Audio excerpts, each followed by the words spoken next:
Hi, my name is Megan McCullough, and my research is on GPT-3 and its impact on the practice of law under the direction of Professor Seifert. Artificial intelligence is technology that is emerging in our society at a fast and alarming rate. This technology mimics humans by how it receives information, solves problems, and learns. It is expanding across the world from new programs invented every day.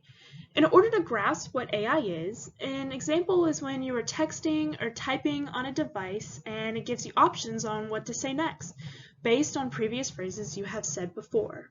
This is exactly what GPT-3 does. GPT-3, known as the third generation pre-training model, is a generative pre-training software.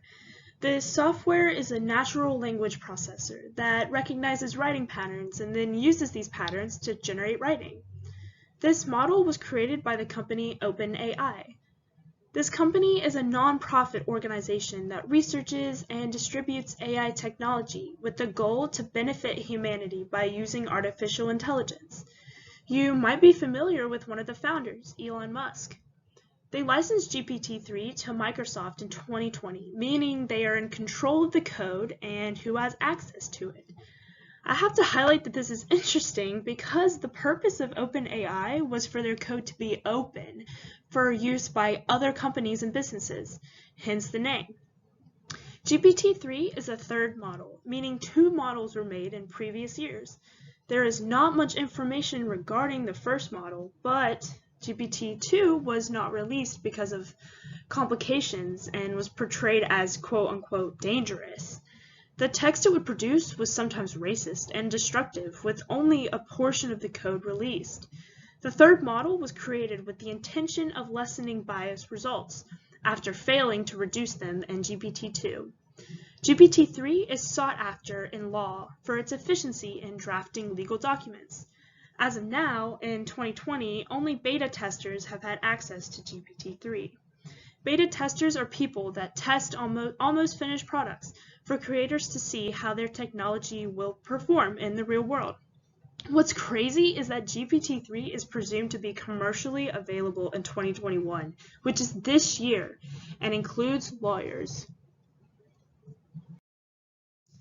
Lawyers using GPT-3 will have a direct effect on the model rules of professional conduct. This is a set of ethical rules and professional responsibilities lawyers follow, created by the American Bar Association. The American Bar Association is an association that plays a part in setting standards for law schools and in creating model ethical rules for professionals. This organization consists of voluntary lawyers and law students that want to improve and maintain the United States justice system. This list is continuously updated to keep up with our always changing society and definition of ethics. Most of the states in our nation follow these model rules, and violations of them can impede on our justice system. The focus of our research was to see if GPT-3 has an effect on ethics, what sort of impact it can make on the practice of law, and what steps or precautions can be made to prevent this. We ultimately want to raise awareness to lawyers, judges, and the field of these potential issues. The methods we used were to gather research on GPT-3, learn how it is used, and read article reviews from the beta testers. We used this information then to research how GPT-3 can impact the model rules of professional conduct that many lawyers abide by in their work. An important component was to track down when it will be released, how it will be used in the field of law, and if there will be any updates to requirements or amendments pertaining to the use of this AI tool. Out of the model rules of professional conduct, we found that 3 would have had the most impact from the use of GPT-3. The first is Model Rule 1.1, which states that lawyers need to be competent to represent their client and have the necessary skills and knowledge to work on the case. This is why lawyers pick a certain field, like criminal law or educational law, because they are able to responsibly pick a certain field and represent their clients and have the necessary background information to do so. In the original rule, technology was only a minor aspect, but there has been a fast technology growth in the last few years. If the lawyer uses GPT-3 to help with their case, they would have to know how the AI tool works. Specifically, they need to know its limitations. The product of GPT-3 is a draft that can include bias and trivial phrases which are not professional. Lawyers should have basic knowledge of the technology, which can mean hiring someone with experience in a high-tech environment and not use the tool without some sort of supervision, which leads us to the next rule. Model Rule 5.3 states that lawyers have to supervise quote-unquote non-lawyers, such as interns, assistants, and any other outside help. GPT-3 has now fallen into these categories. This rule originally did not include the use of AI, but amendments now encourage states to address the potential issues. Using it without oversight would violate this specific rule. Lawyers need to check over the draft document produced by GPT-3 to check for accuracy and whether it is suitable. If the draft is not edited by a professional, issues such as bias can arise and discipline will take action. And the last rule is Model Rule 8.4 that includes anti-discriminatory and anti-harassment actions that lawyers must abide by to conduct in a professional manner. This includes bias, and GPT-3 has issues with this specific topic. This is from GPT-3 learning from writing patterns of datasets that range from sites like Reddit to prestigious papers.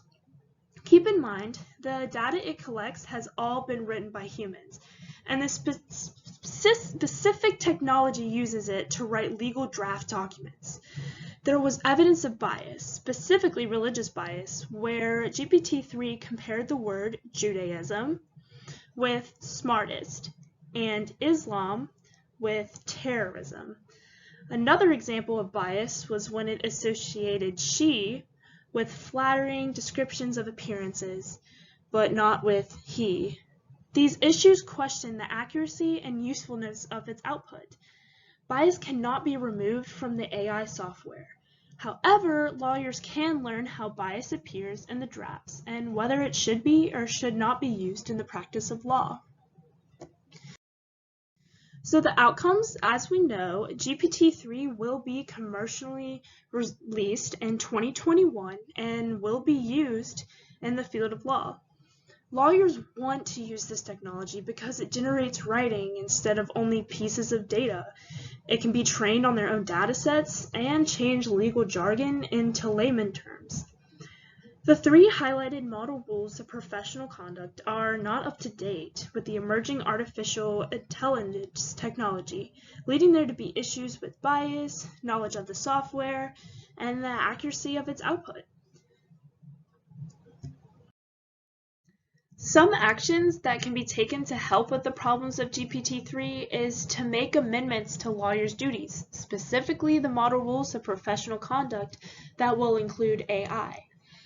For Model Rule 1.1, there should be requirements for lawyers to educate themselves on the limitations, pros, cons, and the continuous updates of technology in our world.